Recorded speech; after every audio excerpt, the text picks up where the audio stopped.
Olá, colegas. Continuando o nosso curso de Direitos Fundamentais, hoje eu trago uma perspectiva bastante interessante, que é a perspectiva, as duas perspectivas, dimensão subjetiva e dimensão objetiva dos direitos humanos.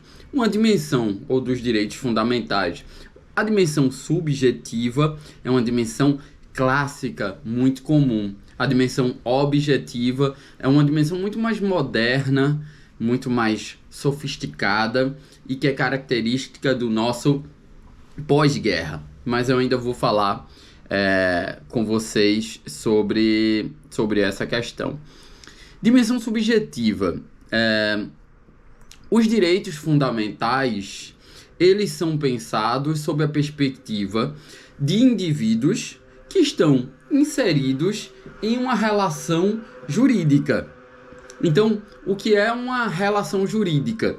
É uma relação em que, de um lado, tem o credor de uma obrigação, o sujeito ativo, e de outro tem o devedor desta obrigação, que é o sujeito passivo. Então, os direitos fundamentais envolvem uma relação jurídica. Em geral, aquele que é credor da obrigação é o indivíduo e aquele que é o devedor da obrigação é, em geral, o Estado.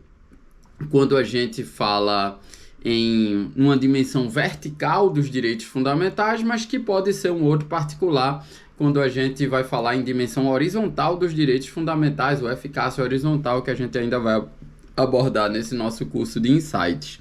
Então, o indivíduo é o titular de um direito fundamental, então o titular de uma posição jurídica que possibilita impor judicialmente os seus interesses perante um destinatário, que é o sujeito passivo, que está na condição de obrigado. Deixa eu exemplificar para vocês. Artigo 5º, inciso 2, vai dizer que ninguém será submetido a tortura ou a tratamento humano ou degradante. Então, o titular desse direito subjetivo, ele tem o direito de ir em uma abordagem policial, por exemplo, ainda que em situação em flagrante, ele não tem a sua integridade física violada. Para isso é que existe audiência de custódia.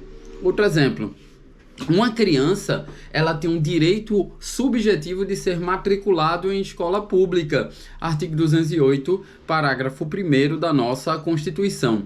Então, cabe ao poder público, na condição de obrigado, providenciar essa matrícula dessa criança. Inclusive, o não oferecimento dessa matrícula nessa criança, ou a oferta irregular dessa escolarização, enseja responsabilidade da autoridade competente. Essa dimensão subjetiva, como eu disse, é clássica e espelha uma relação jurídica clássica. Então, do mesmo jeito que temos relação jurídica civil, regulado pelo Código Civil, o Código do Consumidor, a Constituição, como uma grande lei, para usar Kelsen, ela também possibilita relações jurídicas que temos sujeitos passivos e ativos. Mas, no pós-guerra, houve uma discussão doutrinária sobre uma possível dimensão objetiva dos direitos fundamentais, dimensão objetiva oriunda da colocação da Constituição no topo do ordenamento jurídico. Pode parecer estranho a um estudante de graduação ou alguém que atua na prática jurídica da Constituição não estar no topo do ordenamento jurídico.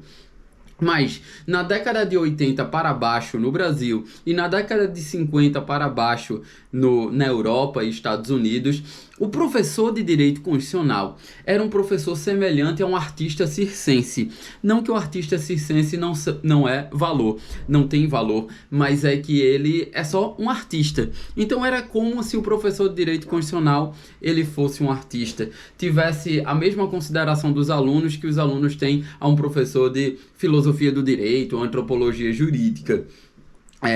Era um professor que não tratava de questões jurídicas, tratava de questões políticas, porque a Constituição, à moda schmittiana, era vista em seu sentido político e não jurídico.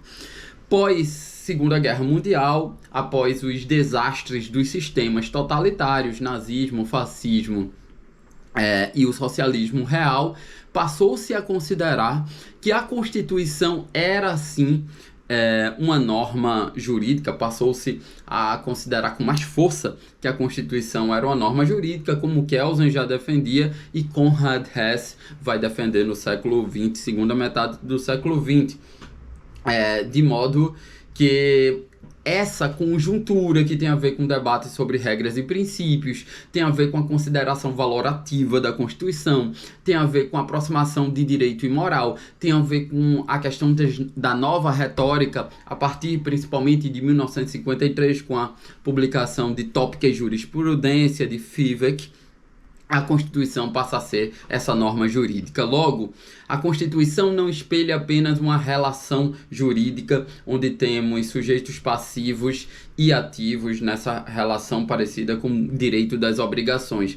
A Constituição passa a ter, e os direitos fundamentais passam a ser valores ou fins que a comunidade nacional se propõe a perseguir em grande medida por meio da ação estatal. Lembre-se que nesse momento não estamos mais falando num constitucionalismo liberal de abstenção do Estado de intervenção na esfera privada dos indivíduos. Estamos falando que o Estado agora, no constitucionalismo social, a partir de 17 com a Constituição do México e 19 com Weimar, como vimos em um vídeo anterior, o Estado passa a ter uma série de obrigações. Então essa dimensão objetiva tem a ver com a noção que vocês aprenderam em teoria do direito, de direito objetivo, que na teoria do direito é explicada como o que é o direito objetivo, é o conjunto do ordenamento jurídico. Então, qual é a origem dessa dimensão objetiva dos direitos fundamentais? É quando a Constituição passa a se situar no topo do ordenamento jurídico, basicamente após a Lei Fundamental de Bonn de 1949, que é a Constituição alemã. Então ela passa a ter força normativa, como queria Conrad Hess, e ela passa a estar no topo hierárquico, como queria Kelsen. Então seus valores, os valores íncitos aos direitos fundamentais e presentes na Constituição, eles passam a ser de observância obrigatória para todos os ramos do direito, coisa que vai ensejar no futuro aquele fenômeno que a gente vai chamar de constitucionalização dos demais ramos do direito. E quais são as consequências, meus colegas? Os direitos fundamentais, então, passam a se apresentar no âmbito da norma constitucional como não só ensejadores de uma relação jurídica que proporciona direitos subjetivos, mas como um conjunto de valores básicos, em primeiro lugar, e em segundo lugar, de fins diretivos da ação positiva dos poderes públicos.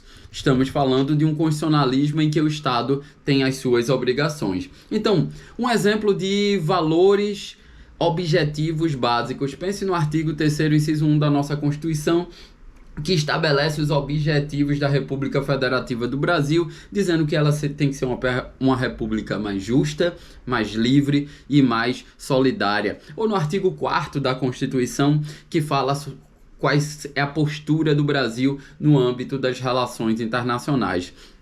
Quando a gente pensa em fins diretivos da ação positiva dos poderes públicos, eu trago o artigo 5º, inciso 32, que vai falar que o Estado promoverá na forma da lei o Código de Defesa do Consumidor, a defesa do consumidor. Ou o artigo 227, parágrafo 4º, que vai falar que a lei punirá severamente o abuso, a violência e a exploração sexual da criança e adolescente, o que a gente vai chamar isso de criminalização, condutas criminalizadoras, mandados de criminalização. Lembre-se que a Constituição não cria crimes, mas a Constituição tem mandados de criminalização, diretivas para que o legislador, legislando, ele criminalize certas condutas que são valores fundamentais trazidos pela nossa Constituição. Então, em resumo, a dimensão objetiva indica que a Constituição ela possui eficácia sobre todo o ordenamento jurídico e ela fornece diretrizes para os órgãos dos poderes legislativo, executivo e judiciário e também das funções essenciais da Justiça, Ministério Público, Advocacia, Defensoria. E, além disso, todos os ramos do direito estão integrados ao ordenamento jurídico por via de valores constitucionais, fenômeno esse que nós chamamos de constitucionalização. Razão pela qual as normas infraconstitucionais têm que ser elaboradas ou, se já vigentes, têm que ser interpretadas de acordo com os valores constitucionais. Exemplo de elaboração, artigo 57 do Código Civil, diz assim: a exclusão do associado só é admissível havendo justa causa, assim reconhecida em procedimento que assegure direito de defesa e de recurso, nos termos previstos nesse estatuto. Isso é uma aplicação tardia do due process of law, ou seja, do devido processo legal substantivo, que é um direito fundamental previsto no artigo 5º. Só mais um exemplo para finalizar, um exemplo de interpretação de norma já elaborada. Eu penso no artigo 1723 do Código Civil, que diz que o sexo das pessoas, salvo disposição expressa ou implícita em sentido contrário, não se presta como fator de desigualação jurídica. É a questão do direito sucessório, e principalmente direito sucessório que se equipara cônjuge ou com aquele que está em união estável. Penso também na DPF 132, que constitucionalizou o casamento homoafetivo, que foi julgado em conjunto com a ADI 4277. Então, esses exemplos mostram o que são valores subjetivos, esses guias diretivos para a ação estatal. É por isso que, finalizando, a dimensão objetiva, alguns autores chamam de efeito irradiante dos direitos fundamentais. São valores previstos na Constituição que eles irradiam como raio de sol para que todos